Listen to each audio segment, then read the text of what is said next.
Today, we are diving into something I think we all know a little too well, that feeling of mental clutter. We're going to break down what it is, where it's coming from, and most importantly, we'll walk through some really clear, simple techniques to help you find that focus and clarity you've been looking for. I bet this feels familiar, right? You're trying to focus on just one thing, but your mind is juggling a million others. You've got work deadlines, that text you forgot to send, what you're going to make for dinner. It is the perfect analogy, isn't it? It's like having way too many browser tabs open on your computer, and it just slows everything down to a crawl. So before we can even begin to clean up all that clutter, we've really got to understand what it is we're dealing with. Let's start by just defining the problem. Okay, so think of mental clutter like a messy desk, but inside your head. It's that chaotic pile of half-finished to-do lists, nagging worries, random information, and unprocessed feelings that makes finding a single clear thought feel, well, almost impossible. It's disorganized, it's definitely stressful, and it gets in the way of pretty much everything. And just to put this into perspective, think about the sheer scale of what our minds are dealing with here. On average, we have 70,000 thoughts a day. When you really think about that number, it's no wonder our minds can feel cluttered without some kind of system in place. So, what exactly turns all of that mental traffic into a total gridlock? Well, there are a few usual suspects. First, there's digital overload. The constant pings and notifications. Then you've got all those unfinished tasks just looming in the back of your mind.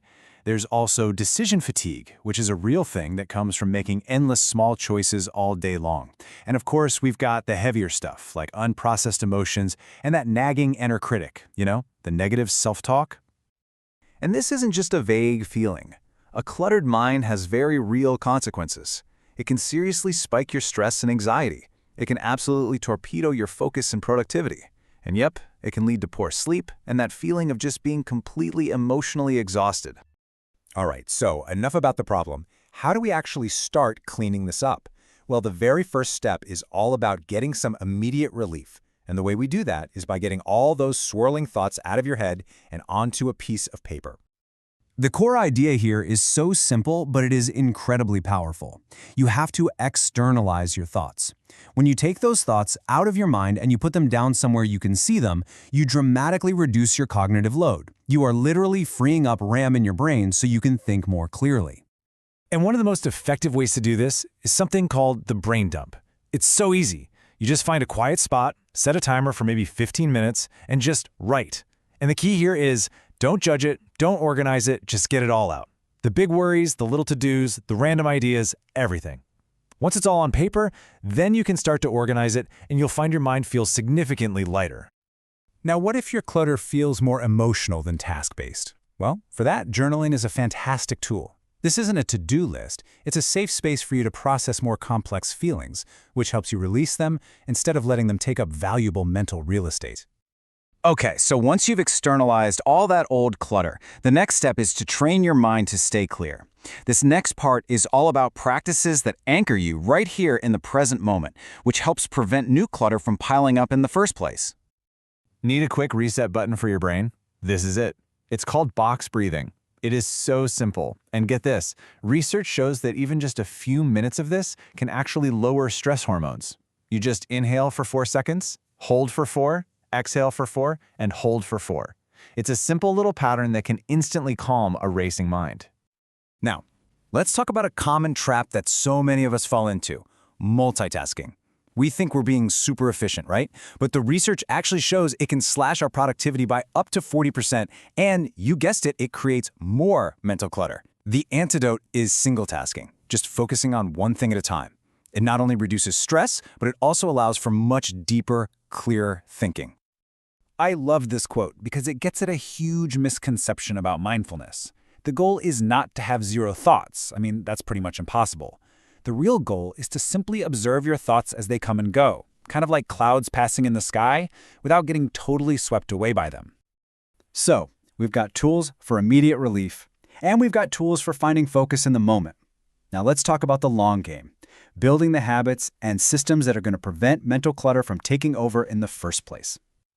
Routines are an absolute secret weapon in the fight against clutter. Why? Because they reduce decision fatigue. When you have a simple, structured routine for your morning and evening, your brain doesn't have to waste all that precious energy on small decisions. It frees it up for what really matters. And this one is huge in our always-on world, setting boundaries with technology. Seriously, turn off all non-essential notifications. They are clutter creators by design. Try creating some tech-free zones or times in your day. And hey, while you're setting boundaries with your screen, consider stepping outside. Research shows that just spending a little time in nature can significantly reduce that negative, repetitive thinking that fuels so much of our mental clutter. Okay, we've covered a lot of ground, from quick fixes to long-term strategies. So now, let's bring it all together and figure out how you can start on your own path to mental clarity. This is such a great reminder that decluttering your mind is not about some massive, life-altering overhaul. It's about small, consistent actions. It really does just take a few minutes a day dedicated to one of these practices to build sustainable habits that lead to lasting clarity. So, if you're going to take away just 3 things from all this, let it be this. Number 1, externalize your thoughts. Do a brain dump or start a journal. 2, focus your mind in the present moment with a little breathing or some single tasking. And 3, systematize your life with routines and boundaries to prevent that clutter from building up again. And that brings us right to the final, most important question, because this isn't just about learning, it's about doing. Looking at everything we've covered, what is one small, simple technique you can try today? Maybe a 10-minute brain dump or a quick 1-minute box breathing exercise? The path to a clearer mind really does start with that one single step.